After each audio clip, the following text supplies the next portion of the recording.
Courtesy of GRYPHLINE, I've gone hands-on with the Arknights Endfield Beta Test II for several hours.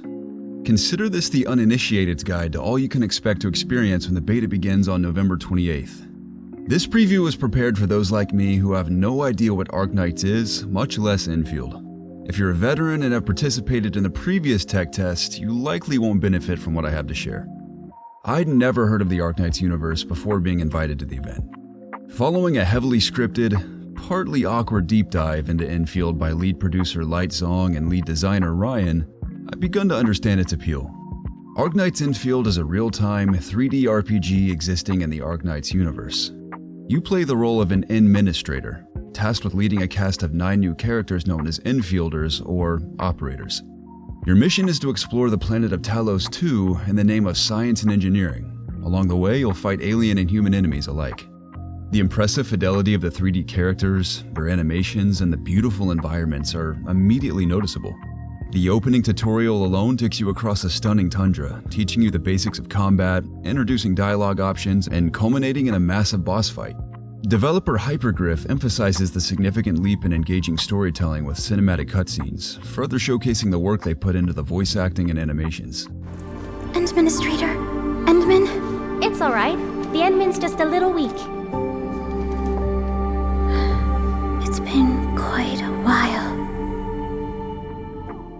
The team describes the art design as anime sci-fi.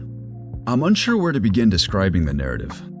It seems interesting, blending fantasy and mysticism with sci-fi, and potentially hinting at a time loop element. Given my short time with the game, garnering feelings toward the characters wasn't easy. So far, they seem to fulfill many tropes of anime-like characters in RPGs. The mysterious, quiet protagonist, the comic relief role, the wise exposition dumper, the edgy gunslinger, and more. Dense texture structures that mark Bone Crusher territories. The other Landbreaker clans also know them well. Hypergryph is wearing inspirations on their sleeve, but not in a way that seems detrimental to the experience. I didn't experience anything I hadn't before during my hands-on, but the storytelling and gameplay are on point. I openly dislike turn-based combat in every game I've tried it in, but I respect its legacy and can acknowledge when it's well-designed despite my bias. I share that to say I'm stoked that Endfield features real-time strategic combat. At its core, it's straightforward. You have your basic attack, battle skills, and ultimates. You attack enemies by holding the attack button, ending in a final strike that deals significant stagger damage. Battle skills unleash powerful attacks generally involving an AoE, and ultimates are exactly what you're imagining they are. It's easy to grasp, looks great, and most importantly, feels good. Take him out!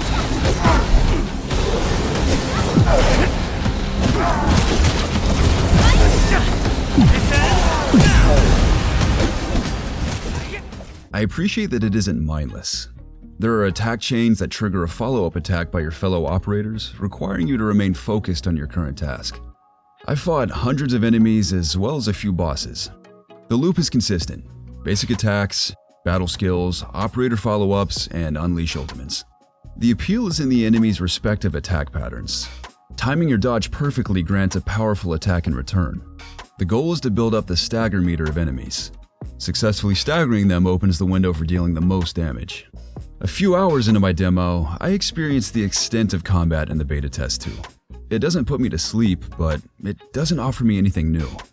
You can freely switch to any of your operators and experience their movesets, but they don't require you to adapt. Each of them controls identically. One benefit of switching is getting a closer look at their animations. Having each controlled the same way is a wise design choice, as frequently learning new mechanics in an already mechanically dense game can be exhaustive. The primary challenge of combat is the boss encounters. Each one I encountered threw various attacks at me, demanding I dodge and attack at different intervals. Again, it's basic design, but it's diverse enough to keep me engaged for a while. If you've played several third-person real-time combat games, you'll feel right at home, for better or worse. Most of my demo was allocated toward learning the Automated Industry Complex Factory Building System, or AIC. Hypergryph is pitching it as a means to empower combat and exploration and improve life for humanity on Talos II. That description alone may paint the picture for you. You gather many resources for crafting and factory building during exploration across the planet. Most of your discoveries initially go toward crafting valuable items like healing tonics. Admittedly, I'm indifferent toward most crafting mechanics as well. I usually find them tedious. Enfield's crafting system appears remarkably dense. It isn't difficult to wrap your head around, there's just a lot to it. Ultimately, your goal is to build and maintain custom factories that automate resource collection and development. On one hand, it makes me question the purpose of regular crafting. I assume the fun is meant to be found in designing and building your factories, with the reward being the work it eventually does for you. Hypergryph openly stated that its intent behind the system is to emphasize the fun factor and attract players drawn to the mechanics. AICs feature outpost trading, goods delivery, stock distribution, and blueprints. There's a clear Death Stranding inspiration present in Endfield. Things like zip lines constructed by you and other players appear throughout the regions you visit, and other helpful structures like pylons. Blueprints designed by players can be shared, which expedites the construction process. These are all great ideas that aren't revolutionary, but new for Arknights. AICs don't interest me much, but they may draw a new audience.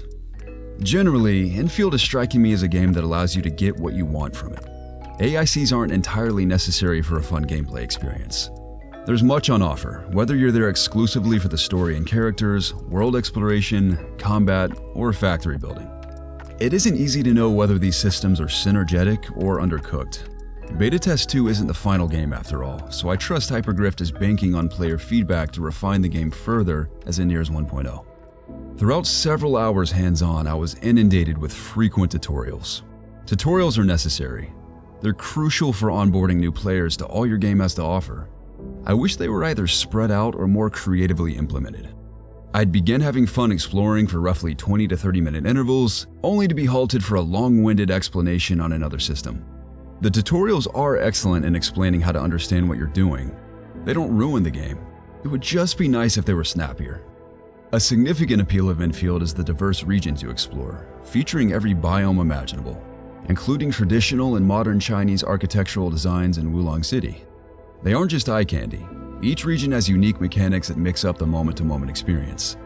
Along your way, you encounter NPCs offering missions to complete. XP gained and tangible rewards granted feed into character progression. You can equip and level up weapons, unlock battle skills and ultimates, and equip gear offering passive benefits. I'm describing standard RPG fare, but it's all well implemented. The game looks stunning, paired with good sound design and great music.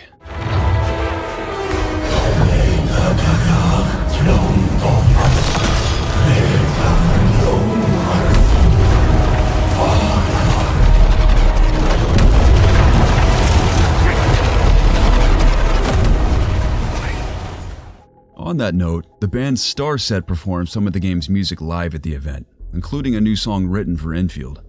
The awkward aspect I mentioned earlier? It was this. A rock band bordering on metal, dressed to the nines, performing heavy music to a seated crowd of roughly 50 media personnel and a few influencers in a small hotel ballroom. The band killed it, but the experience was pretty funny. The band knew it, we knew it, but it was alright.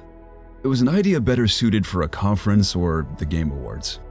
Hypergryph has emphasized their effort in reworking the story and designing rich areas to explore. From my experience, their work is paying off. Mobile gaming has come a long way in a short time. It's one thing for Endfield to run smoothly on PC and PS5. The most impressive feat will be its performance on mobile. Between the fidelity, animations, large maps, and real-time combat, it may be a miracle that the game runs well on older phones. The Arknights Endfield Beta Test II technical test begins on November 28, 2025. It'll be available on PC, PS5, iOS, and Android with tailored controls for each platform. The test will be paramount for Hypergryph in preparing the full launch for early 2026. The team has shared that roughly 50 to 60 hours of content are available in the Endfield Beta Test II. I barely scratched the surface, and while the gameplay isn't new to me, the Arknights universe is. It looks good, runs smoothly, and successfully introduces its many mechanics. I hope what I've shared is informative for genre fans interested in giving it a shot. For more on Arknights Endfield, stay tuned to COD Connected. A majestic world, isn't it? I saw it in my memories. It's... Talos 2. Our home.